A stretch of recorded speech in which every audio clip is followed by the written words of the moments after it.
Hi, everyone. Thank you so much for joining today. My name is, let me start over. This is our fifth session of the second year of our Disability and Arts webinar series, and we're just so thankful that you all are here to spend your afternoon with us. My name is Amanda Noyes, and I am the Arts Learning and Accessibility Director for the South Carolina Arts Commission. My pronouns are she and her, and I'm a white female in my mid-30s with brown short hair. I'm wearing a green shirt today. The mission of the South Carolina Arts Commission is to promote access to the arts and to support the cultivation of creativity in South Carolina. We are seeking to meet that mission in part through our partnership with ABLE South Carolina. We know that we can't have true access to the arts if arts programs and facilities are not accessible. About 2 years ago, SCAC launched our Arts for All SC grant, which was our first large-scale grant effort to support arts organizations who desired to work towards being more accessible. Since that launch, our partnership with ABLE SC has grown, and we are now working collaboratively to support arts organizations across the state in their accessibility journeys. If you are an arts organization in South Carolina and you're not sure where to begin or feel you need additional support or assistance in your accessibility work, please feel free to contact me or our friends over at ABLE. We really would love to speak with you. Part of the work that we're doing together is this webinar series. Annie, would you go to the next slide, please? You can view our previous webinars on our YouTube channel, so feel free to check those out if you have been unable to join in some of our past sessions or want to review any of that information. Could you go to the next slide, please? So today I am so excited that you're here to listen to this conversation. I'm excited to have the opportunity to speak with 3 staff members from ABLE South Carolina. We're going to share some of their experiences with you about accessing the arts in South Carolina. Together, I hope we can learn from both their positive experiences as well as through the barriers they have experienced and have a discussion about ways we can work to make arts experiences more accessible to everyone. I'm going to be asking these folks a few questions and allow them to share their experiences, but we welcome the audience to ask questions alongside their responses and be able to dig in a little bit deeper today. So with that, we go to the next slide. We would like to meet our panelists. So the first panelist here is LaQuanda Clark. So LaQuanda, I would love to welcome you to introduce yourself.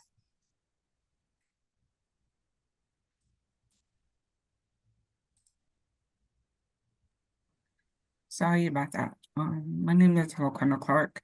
I'm the Director of Independent Living Services here at ABLE SC. I work with consumers one-on-one to teach independent living skills, and I'm an advocate in any areas that are being discriminated against. I've been doing this for 13 years, and I love what I do. I have 2 children, a husband, and I love just like everybody else, go into the community with my family to do things and have fun. And sometimes I have access, and sometimes I don't. It just depends. Thank you, LaQuanda. So glad you're here for this discussion. Next up, Cali. Love to welcome you to introduce yourself. Hello, everyone. I am Cali Sandel. I am the Director of Community Integration at ABLE. I work out of our Columbia office, same as LaQuanda and Larry, actually. And I mostly am working day to day with our employment programs, our Ticket to Work, our Snap to Work, helping folks with disabilities find jobs, keep jobs, advance within employment. I live downtown. We enjoy going out on Lake Murray, and I like gardening. Tis the season for gardening, so I'm pretty excited about that.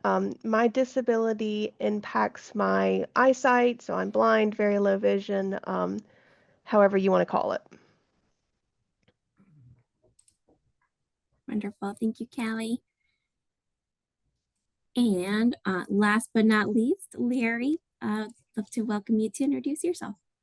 Hi, everyone. It's great to be here today. I'm Larry Wanger, and I'm the Vice President of Advocacy and Independent Living Services here at ABLE. And what that really means is I get to support a number of staff who do a lot of outreach and work with individuals in our community who have disabilities in a variety of areas. So I've worked in the nonprofit space for over 25 years. Time flies when you're having fun, I suppose. Fun fact about me, I'm a marathoner. I've run 6 marathons, and I enjoy the arts immensely, and look forward to this conversation today. Great. Thank you all so much for being here, and just looking forward to hearing about your experiences. And we'll go ahead and get started. So like I said, I'm going to ask these questions, but would love the audience to be able to chime in with additional questions using the chat or raising your hand, and we will do our best to field any incoming questions as well.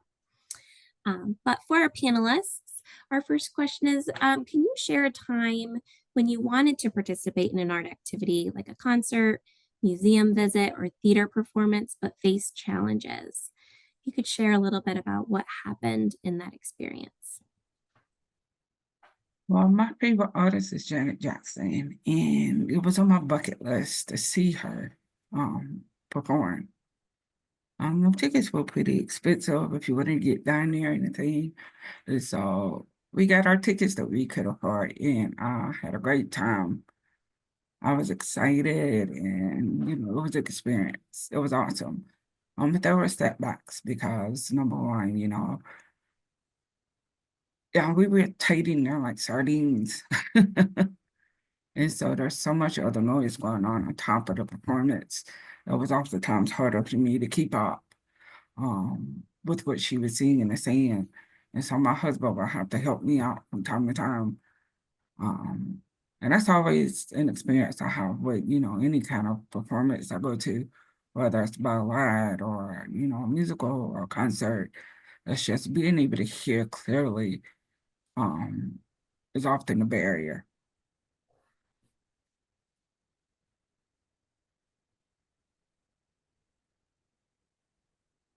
And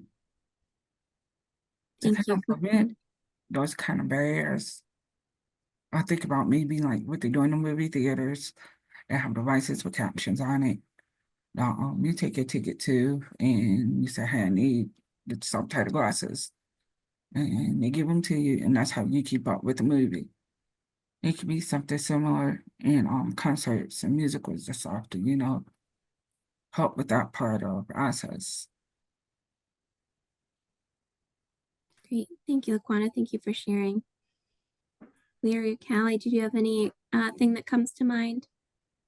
I would just say in general, related to this question specifically, when accessibility to an exhibit, for example, paintings or photography, when accessibility isn't thought about in terms of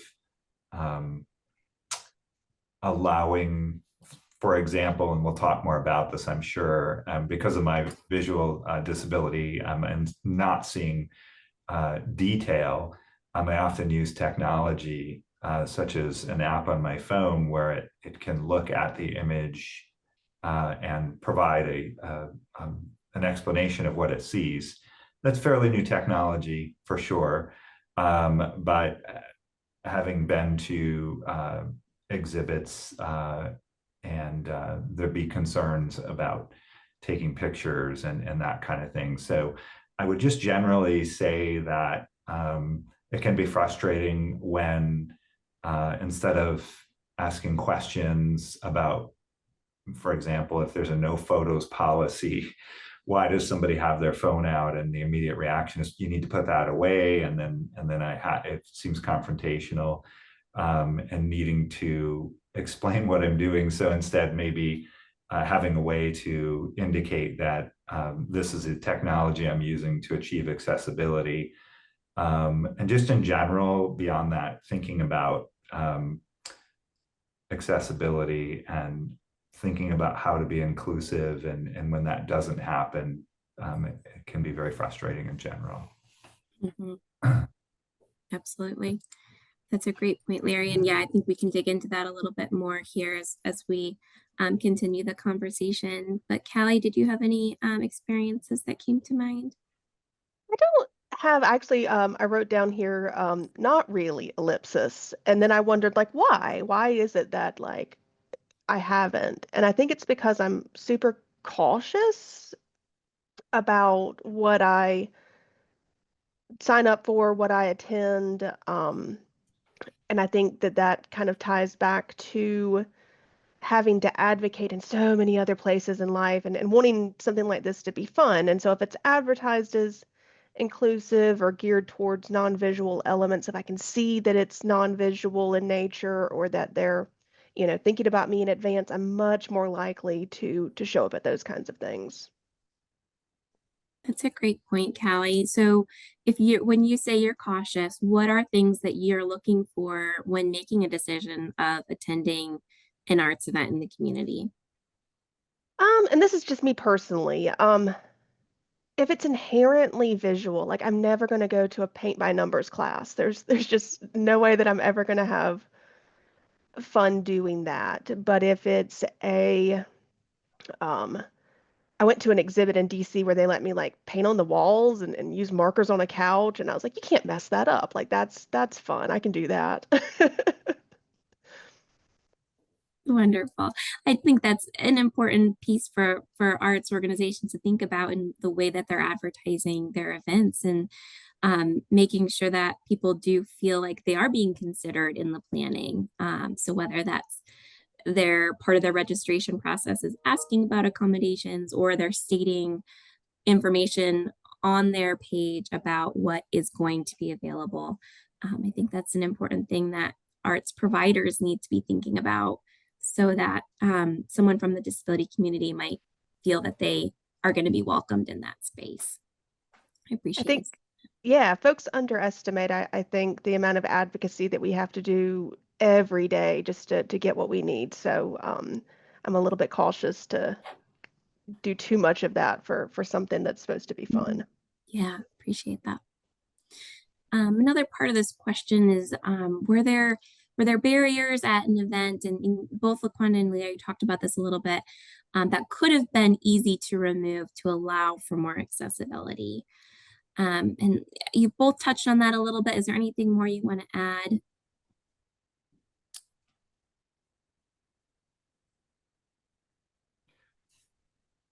Maybe I could add on to the captioning thing where, when you go to musicals or concerts and things, you gotta pay for sitting up front. And that's usually where the interpreters are up front.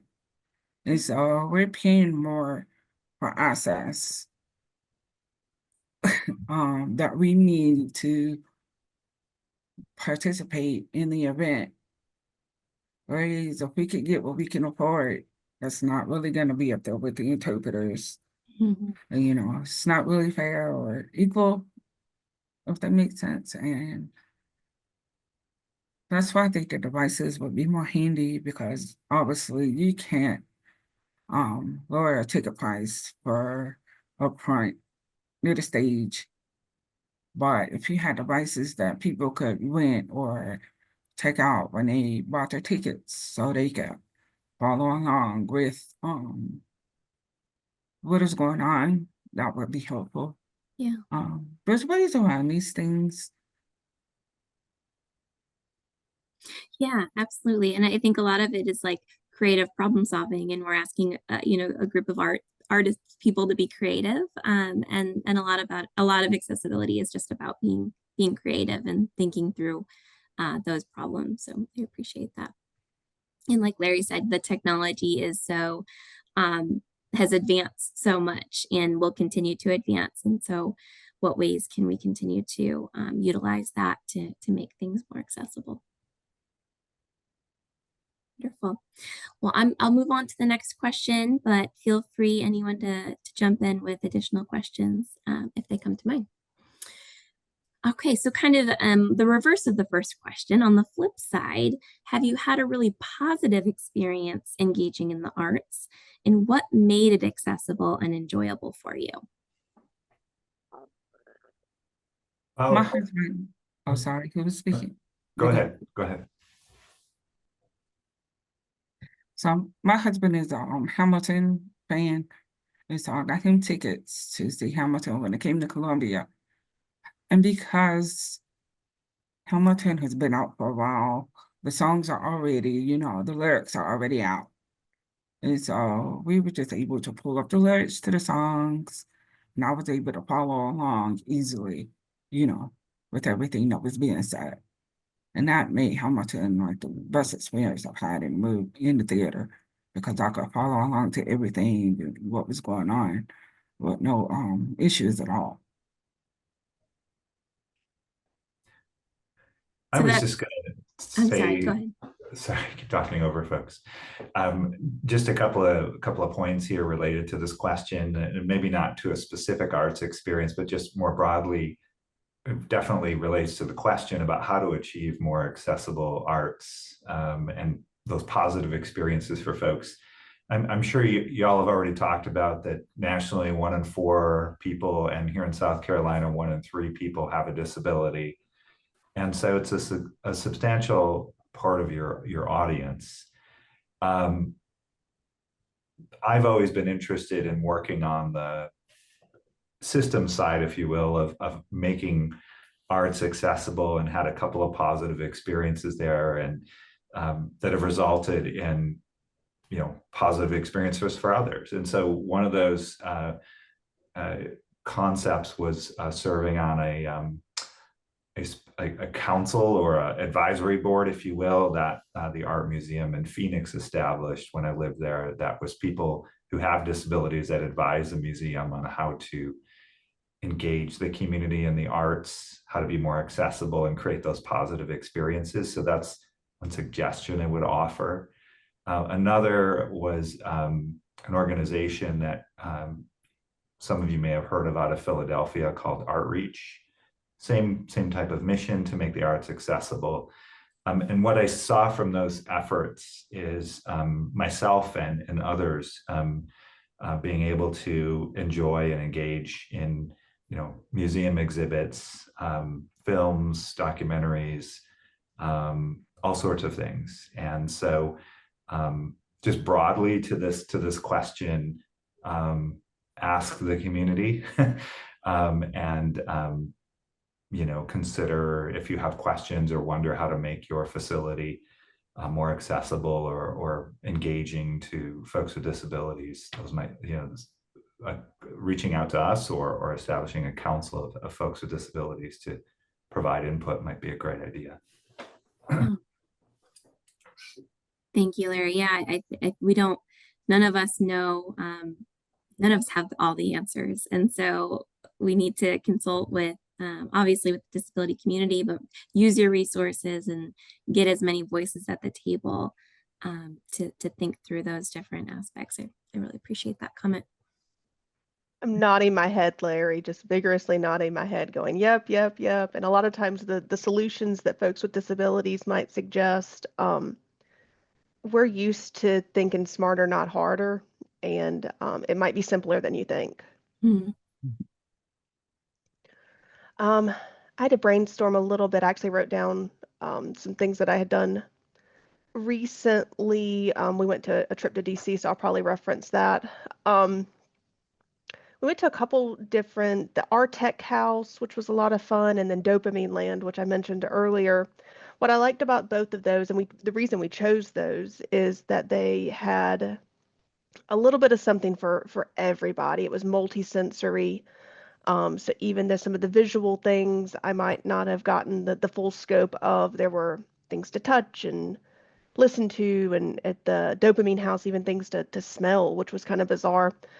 Um, so I think just kind of, even if it's something small in every room, I appreciated that I could participate in some way or another in every little section they had set up. And then I also, the first thing I thought about with this question is in the early 2000s, it was one of the first accessible museum tours that I had ever been to, and that was in Philadelphia. And this was long before some of this, technology became mainstream. It was 2006, 7 maybe. And they had a number at each little station, and they gave me a little keypad and some headphones, and we got to the exhibit. I typed in the number, and then it was pre-recorded that I could listen to in my headset what was on each plaque. And I remember just being so excited about it. It was the first time I'd ever experienced it, and it never crossed my mind that that's something that they could do. And so that, when they did it, I was just really impressed. Wonderful.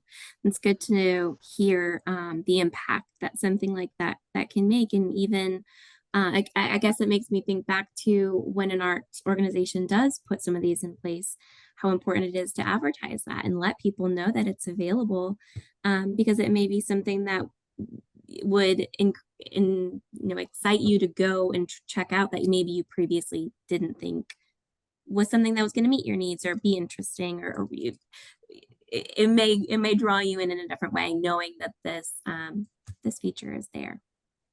Absolutely. Wonderful.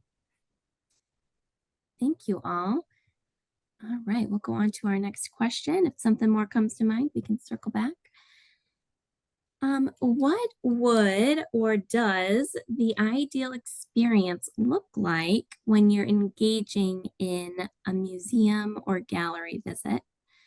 And then this goes on to think through some other lenses of different disciplines. So a museum visit, a theater performance, a live concert, learning an art skill through a class or workshop. So if you are engaging in these different arts disciplines, what does an ideal experience look like? I've got some overarching concepts. Can I turn those loose? Please. So these ended up on all my lists, so they got their own category. A customer service mindset. And what I mean by that is just being welcoming and open-minded and using the active listening, being hospitable. That goes such a long way. Um, Here in the South, we call it hospitality, but I think hospitality and accessibility really do go hand in hand a lot of times. And then I use a CNI dog, a guide dog, a service animal, all the same thing. And I appreciate when folks know the law and if they can readily see what she's doing for me, just kind of letting us go about our day. And then on the flip side of that, if there's you can ask service animals to leave if they're being disruptive. And so just kind of knowing a little bit about the service animal laws was overarching for me too.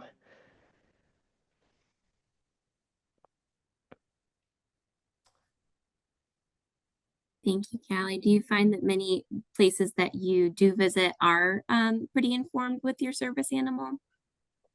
Never personally had an issue. I'm always refreshed when folks, walk up and ask me is that a service animal and what tasks does it perform? And they probably think that I'm a little off because I'm like, I get so excited. I'm like, you asked the right questions. And then they leave me alone because they're like, she's excitable. Callie, would you mind for this group, just in case anyone isn't aware, to just briefly, you kind of just stated it, but could you just state what those questions are and kind of what you mean by those questions?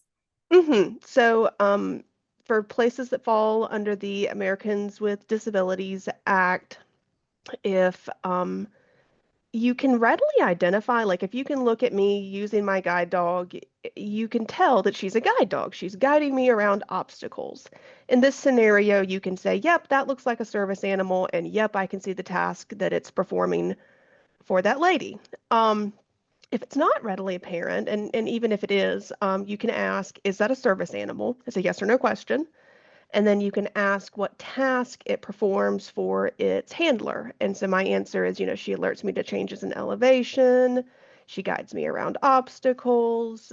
She's useful for like traffic and staying out from underneath a car.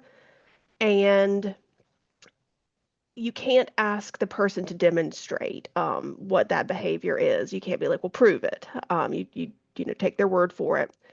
And then if the animal becomes disruptive, out of control, you can ask the animal to leave, but you can't deny the human handler service. And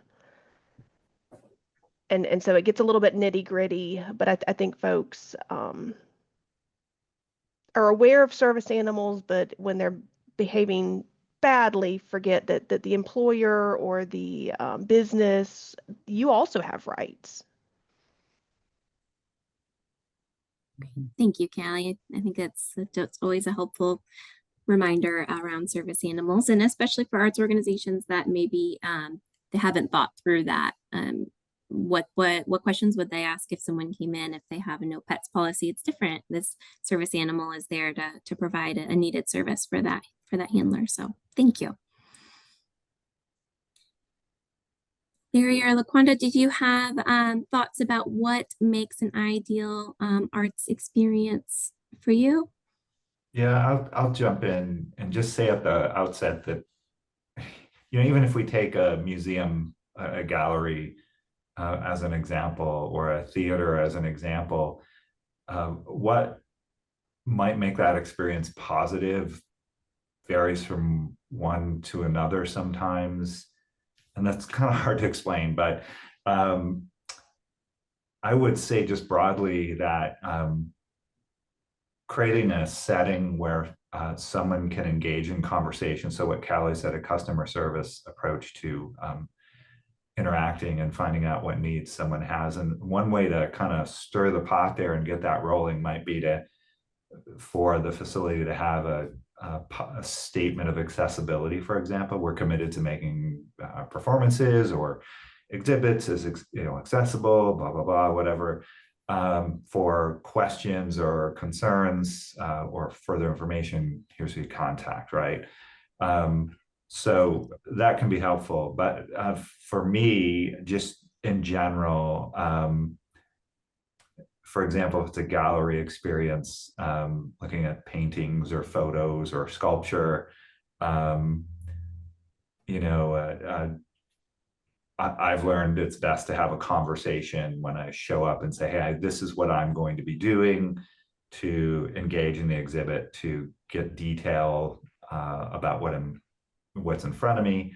And so I'll have my phone out, right? So if you have a no photos policy for whatever reason, understanding what that's about and making an exception. Theater performances such as a play,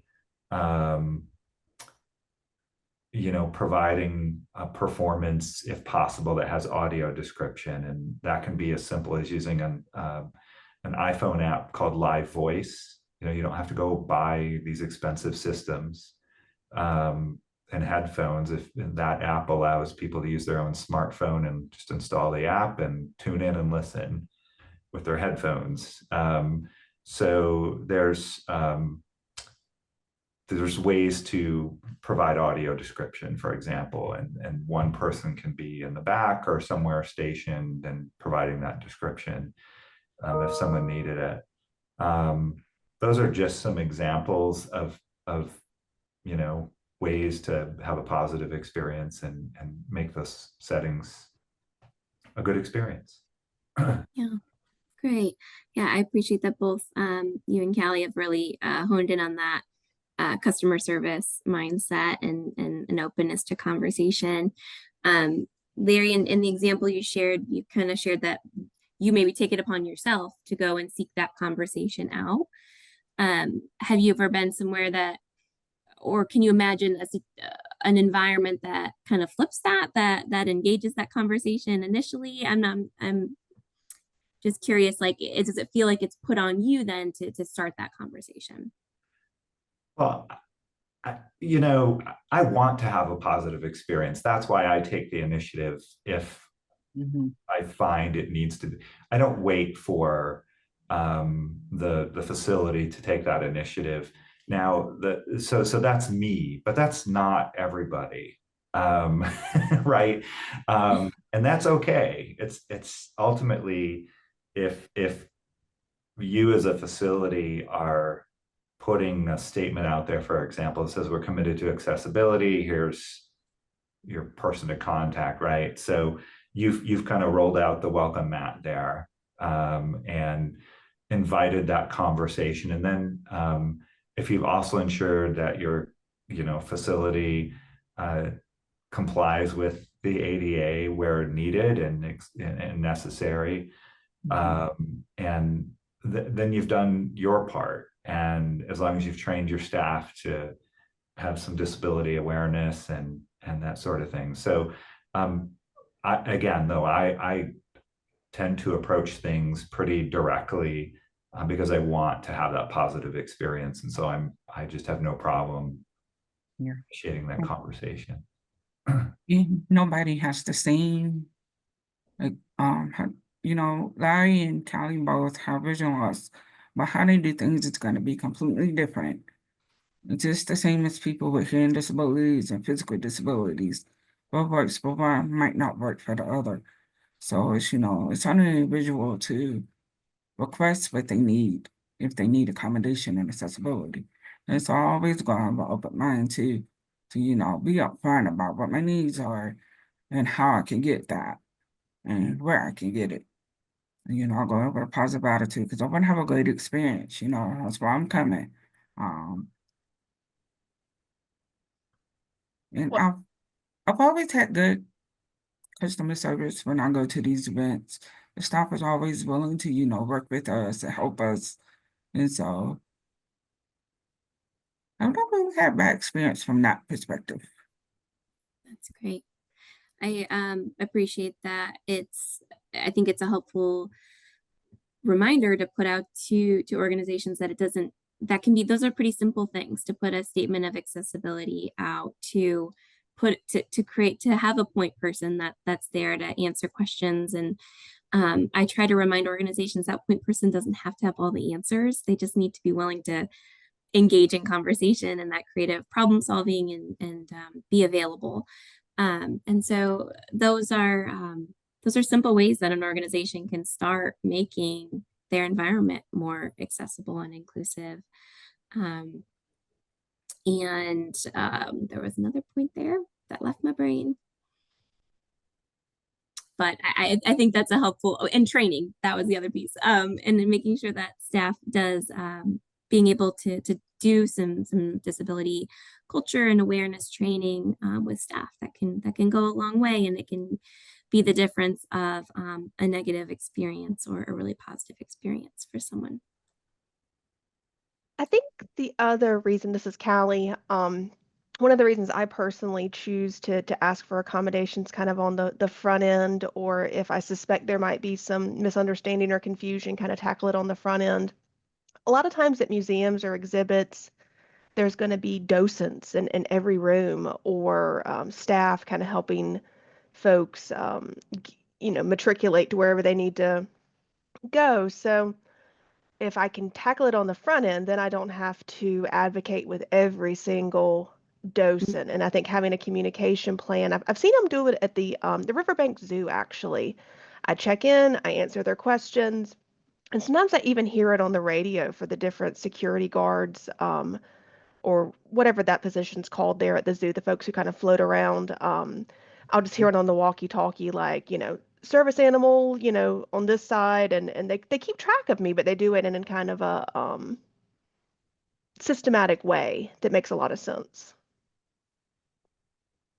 That's good to hear, and that again, just a good thing to keep in mind as an organization. What kind of systems could you set up to make it as customer service friendly for you too, so you don't have to keep having that conversation. You can just enjoy the day. Great. This next question, oh, actually, yeah. So the next question is a little bit more about arts instruction. How can art institutions and classes create more inclusive experiences for children?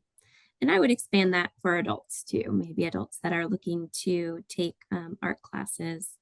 Are there ways that those experiences can be more inclusive?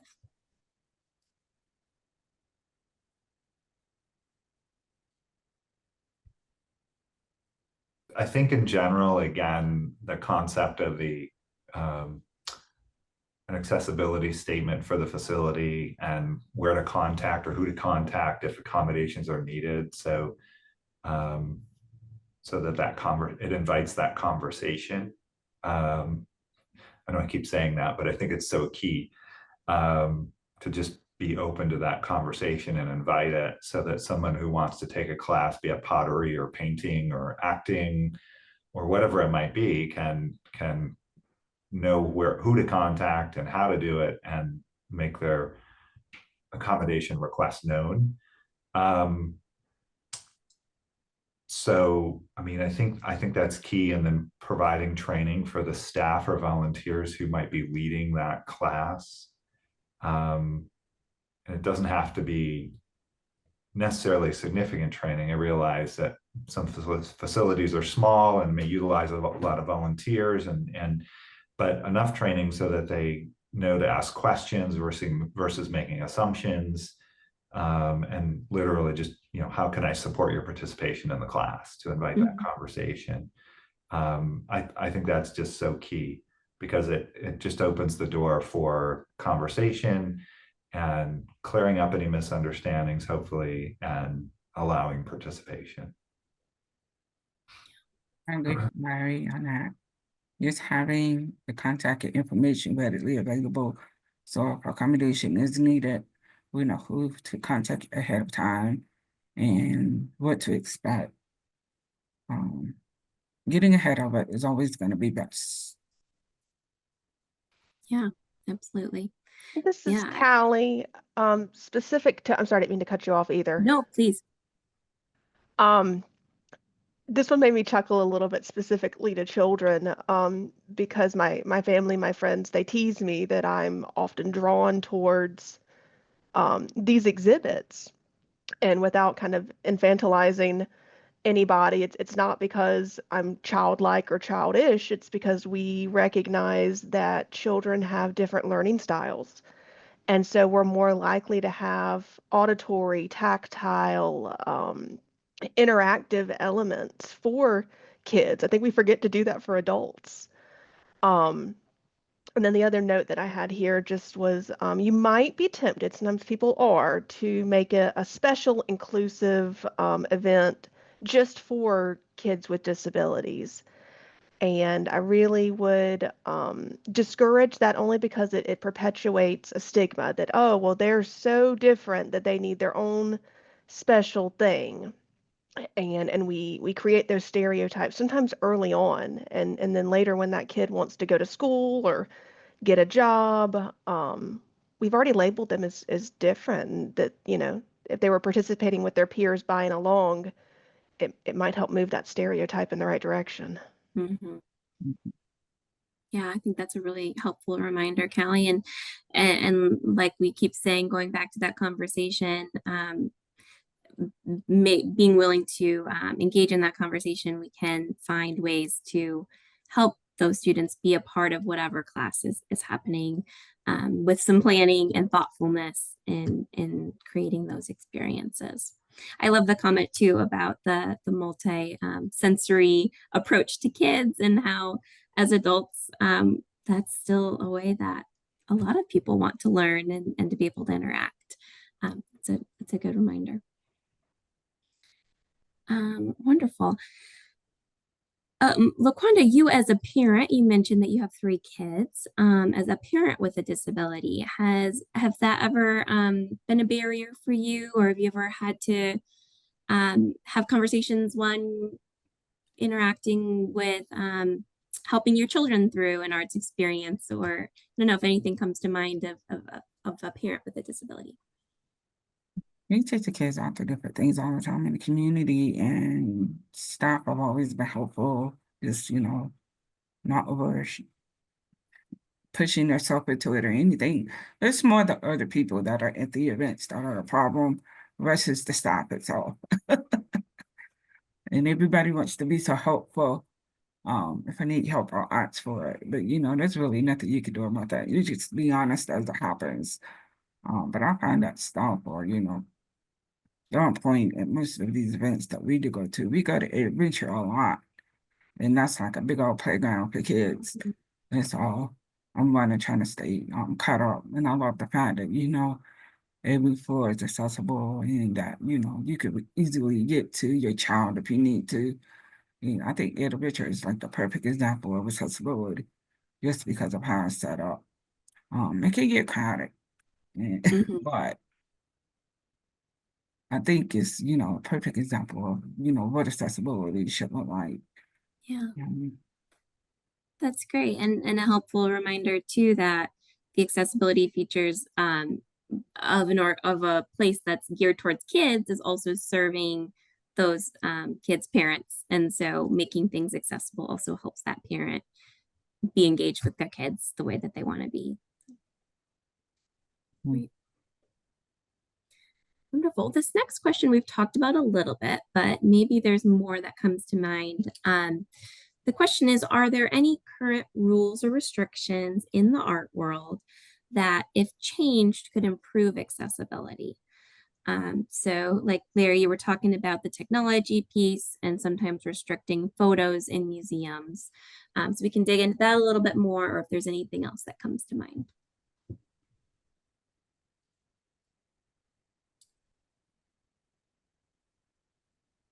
This is Cali. This probably won't take very long either. I feel like when I was younger, there used to be more things that I was allowed to touch. And I don't know if that's, that adults were trying to be nice to a kid or however that is. I understand why I'm not allowed to touch things. I really do for, preservation and that's really important. That's the whole reason it's there, right? Um, I think being open to the Columbia Museum of Art did this. They let us use some gloves and they let us touch some things that I wouldn't otherwise get to experience. They had thought through which ones we could and couldn't touch, but that was really unique and valuable. So while I understand not touching things, sometimes it might be okay. Mm-hmm. Callie, have you found that there are many places you visited that offer something like a touch tour, or is that pretty rare to find in your experience? Um, I have found it pretty rare, and interestingly enough, the only time that it's ever crossed my mind to go to the Columbia Museum of Art in particular is when they said, "Hey, we're going to do this inclusive touch tour," and that got me there. Great. Yeah, another example of pulling somebody in that you said it's never even crossed your mind to go, but to offer something like that pulled in a new audience. I would say I've seen this in a couple of museums. So there might be an exhibit that is sculptures or elements like that. While you couldn't interact with the actual sculpture, they had a smaller, like a 3D print Mm-hmm. of the object. And I know that worked for a lot of folks. So I thought that was pretty neat to see. And it was a great way. And again, it wasn't on the same scale as the actual article or item in the exhibit, but at least it was a smaller version and folks could get engage with that. So and kids liked that too.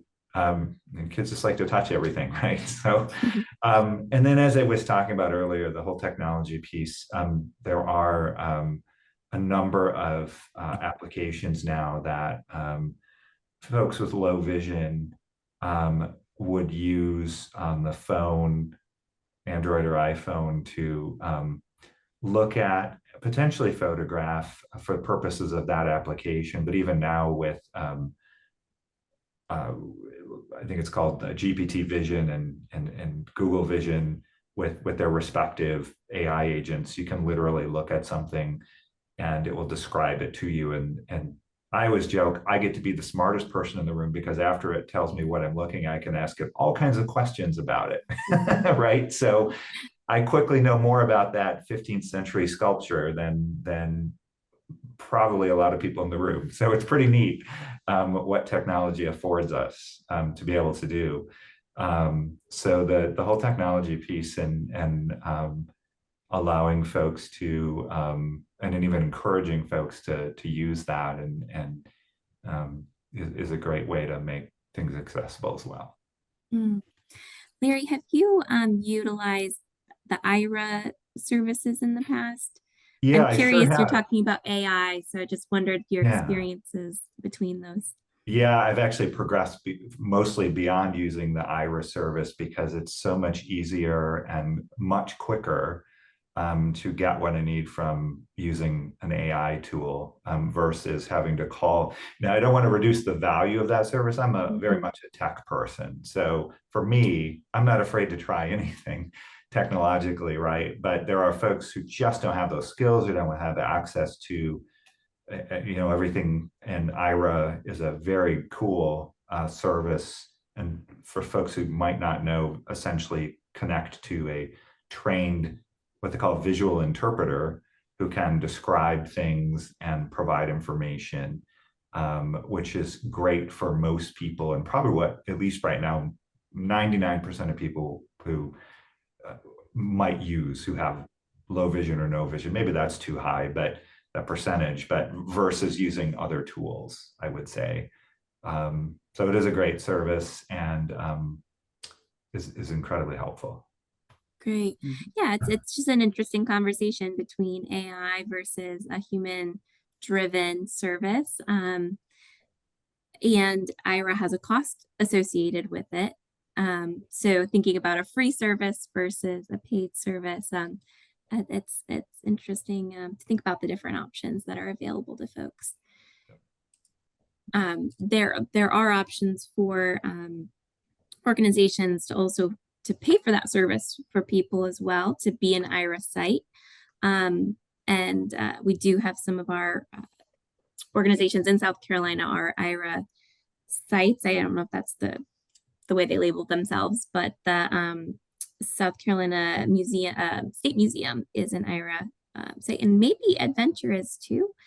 So once you're in their building, people can utilize that service with no cost. So that's kind of an interesting option for folks. IRA, this is Cali. The IRA service has a very steep price tag that the average person might not be able to afford without employer. I know that Able, South Carolina, we've paid for IRA as an accommodation for some folks in the past. I didn't know that about the museum. I need to go check that out. Sing it Yeah, from the mountaintops. If you decide to do that, just plaster it everywhere. absolutely. Yes. Well, and that's something that again is uh, to, important. If you're offering it, let people know. Let people know it's there. Draw those people in. Yeah. LaQuanda, did you have any thoughts on any current restrictions in the art world around that could improve accessibility? For the deaf community, it will probably be more of not being able to read and understand the descriptions of the art and what it means, and who's the artist. Because a lot of people who are deaf, who use ASL as their main language, a lot of them cannot read. So plain language, or even having that barcode where you can scan it with your phone, and there's an interpreter that interprets that description that's on the picture or painting or whatever. That could be very helpful. But yeah, the descriptions can sometimes be a hindrance to that community. Hmm. LaQuanda, this is Callie. You helped me understand this. Can you talk a little bit more about the ASL kind of syntax, and you gave a good example of like the house is blue, or yeah. Yes, I could definitely do that, Kelly. So in English, you would say the cat is sitting on the fence. But in American Sign Language, you would say fence, cat, stop. And so it's taking out much of the words, and it's just 3 words. The action what the cat is doing, where it's sitting, and what it is. Simple.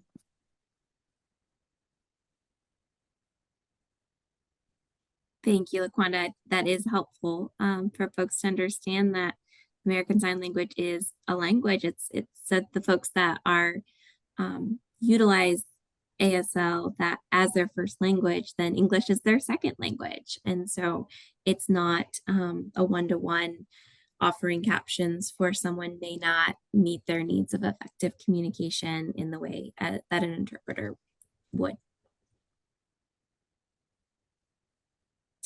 Great. All right, we're on to our last question that we have here, and then we'll open it up if anyone else has additional questions or other thoughts. Oops, sorry.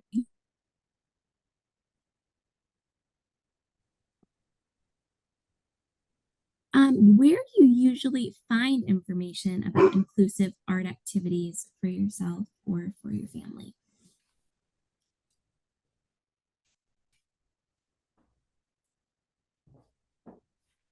This is Cali. Y'all will probably think that I'm just being snarky, but this one made me chuckle too. I've never thought to myself, I would like to find an inclusive event that will accommodate me as a blind woman. It just, I think people, we just do what works for us, right? And so while I've never gone on a hunt specifically for something that's inclusive, Facebook, word of mouth is really powerful. When I'm going on a trip, going to the tourism site or blogs that people have written, those are personally just kind of how I might go about it. It's about the same for me. Facebook, word of mouth, people in the community. Yeah, I was going to agree. I don't necessarily think per se people go looking for an inclusive experience in the art world. It's what do we want to do, just like anyone else? What are our interests? That said, I think it is important to promote and publicize when you're doing something that is inclusive, because that will attract people. The last thing I want organizations to do is put things in place and train their staff and try to be accessible and really nobody show up. And so reaching out to disability organizations to promote what you're doing, just shooting an email over and saying, hey, we are doing this, could be a great way to reach people in addition to those other modes in terms of Facebook or other advertising. But reaching out to organizations. So maybe even thinking about that ahead of time as you work toward improving accessibility, creating a list of organizations that are connected to the disability community, so that when you do something that you are really trying to make inclusive, you can outreach to them and easily share that information, because in turn, many of them will likely share that information with the people they serve. So I think that's a good way to go about it. We want to get excited about it too, because I mean, I've lived here in the Midlands my entire life, born and bred, and the first time that I ever went to the Columbia Art Museum was in my late 30s. And it was because they reached out and like they were excited about it, and the disability community got excited about it, the blind community got excited about it. That's great. I think such a good important reminder, and I appreciate all of that, and that you're going to look for events just like anyone else looks for events, but you might vet that event. You might look and make sure that there is information, like he's kind of said near the beginning, Callie, like if you're not seeing this advertised in a certain way or saying that there's going to be certain things available, then you may choose or not choose to go and attend that event. So organizations should be thoughtful about what they're putting out there for an event and how they're advertising, what kinds of accommodations and things that are going to be available. I also often remind organizations that it may take time. Just because you've put a great service or an accommodation in place doesn't mean your next show is suddenly going to have a huge representation of the disability community. It might take time for that word of mouth to get out, or that trust to get out, that the community is going to come and feel welcome. I think about like a theater that says, okay, we're going to do an ASL one performance this year, but nobody showed up, and it takes time. You have to provide those opportunities consistently, and invite those people, invite people in, and you can't do things one time and expect for your audience to hugely change in that one opportunity.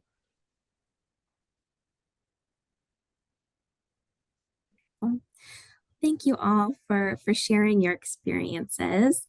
We don't have anything in the chat at the moment. Does anyone have any questions for our panel? We have a little bit of time left.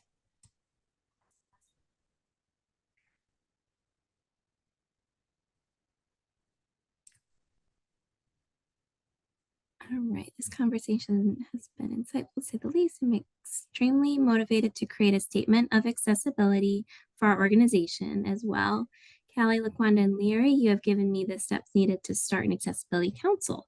Thank you, Amanda, SCAC, and Able SC for this extremely productive Zoom meeting. Awesome. Thank you, Seth, for saying that. I'm glad to hear that it's been a helpful conversation. Seth, that kind of sparks one of my lingering questions. If we don't have any others that are going to jump in at this moment. Leary, something you said early on that I think was really helpful, and Seth just talked about here too, having that advisory council that was really impactful for you to be a part of. You said in Philadelphia, I think is where you said. Phoenix, sorry. And I was just wondering if you had any advice for organizations that were looking to do something like that, and they're looking to interact with the disability community. Do you have any advice on kind of how to start forming an advisory council for their organization? Yeah, and I think it can be a little bit tricky because you want the council to consist of members who have obviously an interest in the arts, right? So if you're a theater, you probably want to find some folks who have some experience, maybe going to shows, and at least some limited knowledge about theater. And the same if you're a gallery or an art museum. And we're talking about beyond what the ADA says in terms of Title III around being accessible, right? We're talking more about the actuality of the actuality of making your show, your facility and show more accessible. And so perhaps, for example, how you set up exhibits, or what you might put in place in terms of improving visual access, or audio description, or ASL signing during a presentation or show, right? So you want folks hopefully who are a little bit knowledgeable about your field. You also want folks, you want to have your council. It doesn't need to be a huge group. It could be 4 or 5 people. I think that's what we had in Phoenix.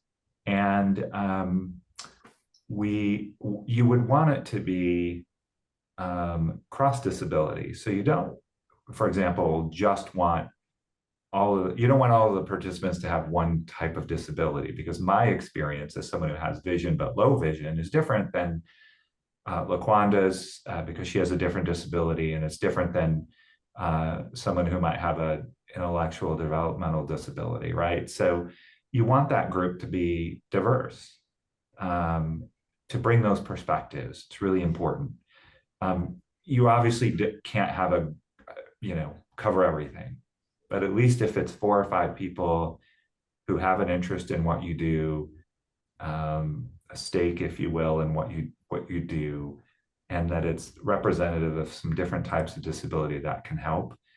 I think to get that type of group formed, again, approaching some disability organizations in your area would be a fantastic idea. I really want to encourage that it's people who have disabilities, specifically that it's a disability-led council, people who have that lived experience, because the perspectives they're going to bring are their own. It's not someone trying to represent them or convey what they think are the experiences they have, right? So really making sure that it's disability-led is pretty important. And just, first kind of educating them about this is what we do. These are some of the types of shows we have or activities. And offering specifically, so for example, you might know in August you're going to have a new exhibit or a new show or something, and talking to them about this is what we're going to be doing.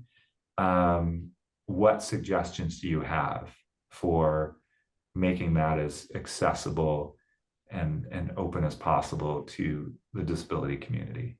Or just in general, walking them around your facility as it is and asking for input. Are there things that you're experiencing or seeing or hearing that make it difficult for you to engage and participate in getting those perspectives? So those are some ideas for getting rolling. I think that would help you. That's great. Thank you, Harry. It's very helpful. I've got 2 other questions in the chat. Tanisha asks, is it appropriate for a venue to offer an early arrival to accommodate the needs of attendees within the disability community? I would say, I think it can help, as long as it's not conveyed as if you have a disability, you must, right? Versus we make this an option. For example, I know that there are times when, let me give you an example. I'll go back to a previous example that I experienced. The Philadelphia Flower Show is a big deal. Just always crowded, thousands of people go through there. It's going on right now. The organization I was involved with up there was able to arrange a 2-hour early arrival for folks who signed up, and they were able to walk folks through who had visual disabilities and hearing disabilities and provide captions and visual descriptions, and the ability for folks with low vision to take more time to look at things that would not have been possible, even remotely, during normal exhibit hours. So I think they can be useful, and I support that as long as it's not somehow made to be a we expect or really prefer folks with disabilities show up at this time versus with the general public. Hopefully that makes sense. Yeah, I agree. It kind of reminds me of early boarding on like an airplane. I prefer at this point in my life to early board. Helps me find my seat. I get settled in. I don't have to worry about holding up a crowd. When I was 18, 19, I would fight you if you tried to make me get on that plane early. That's a great, I love that analogy, Kelly. That's really helpful, like to just put that into another context. All right, another question in the chat. Our children's museum has been circling with research options, yet we continue to struggle finding good strategies to make QR codes with audio descriptions findable. How would you know they are present? Granted, we often have a family or social aspect where someone in the group might initiate that, but how can we support autonomy in accessing the QR codes? I love that last sentence so much. Yeah. This is Callie again. I think the more consistent you can place the QR codes, if it's, normally in the upper left corner or bottom right corner, if you can make it predictable, if you can make it high contrast where it would stand out from whatever it might be stuck upon, if you can even just a little bit of like puff paint and make the corners tactile so we know where to line it up. Those ideas come to my mind, but there might be other ideas. And there are going to be folks who it's just hard to find the QR code. And so I look to what are some other methods that we can take those audio files and get those in the hands of people who need them. So for example, I might have some language on my website, or even signage as I enter the museum, or near the check-in desk, customer service desk, that please ask us about audio description for these exhibits. And I go to the desk, and you could literally, if I've got a, if I'm reading QR codes, chances are I'm doing it on a smartphone. And so you could email me those audio files, and they don't have to be these massive high quality files. You can, a 64 megabyte or 128 megabit MP3 file and attach several of those to an email. And just name them conventionally so they correspond to the exhibit or something. So think out of the box a little bit about how to get beyond, still keep those QR codes, but they don't work for everybody. And so what are some other ways? And that's just one example, offering to email those to folks as they enter the museum, or give them to them on a thumb drive. I think those are fairly inexpensive now. So meet people where they are, and offer different options for getting those files in their hands. It's a I great won't suggestion. Go ahead, Callie. I won't name any names. I had an experience where they were so proud of their QR code, and I found it and took a picture, and it dropped me off on this website, and the website itself was completely inaccessible. Oh, no. So they were like so close, they were almost there. So just do vet out your final, if it's a media player, is it going to be a media player that it's accessible for folks who are using screen readers? If it's a website, is it navigable by a screen reader?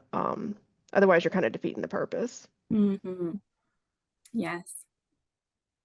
Yeah, I think that's true of an organization promoting an event too. If you're promoting something's going to be there, or you're promoting that it's accessible in a certain way, make sure it is. Make sure that if you invite people there, that things are, in place and ready.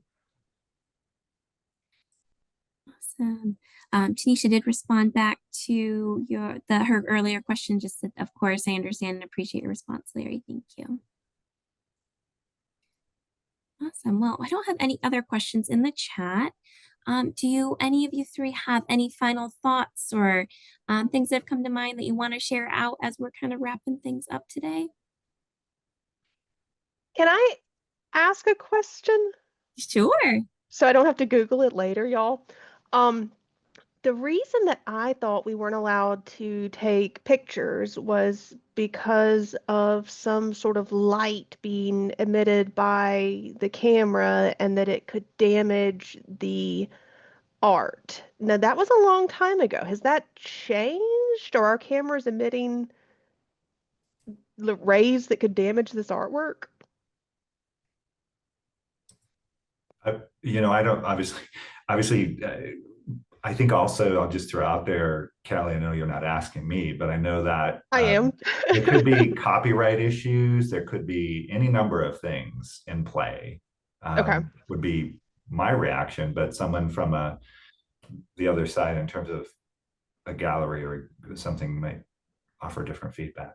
It makes sense.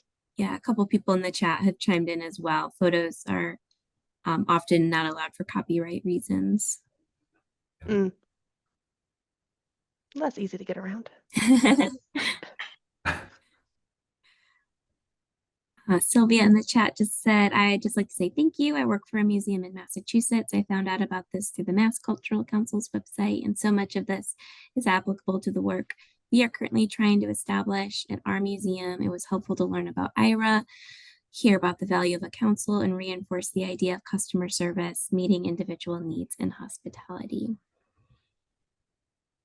Yeah, and I'll just say thanks to those of you who are here for being interested in this topic and for wanting to make your facilities and programs and activities accessible and inclusive. It's much appreciated, and I wish you well in those efforts. Thanks for being here.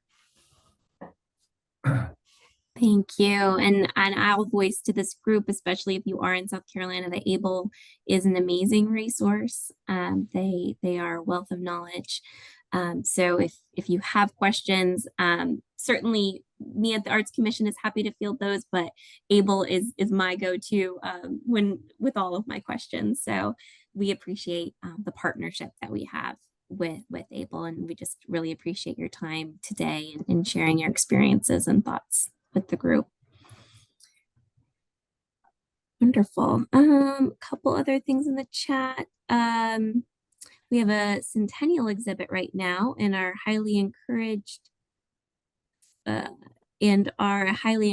photos and touch museum, but we do have a photosensitive items for preservation. So maybe certain items are not available for photographs.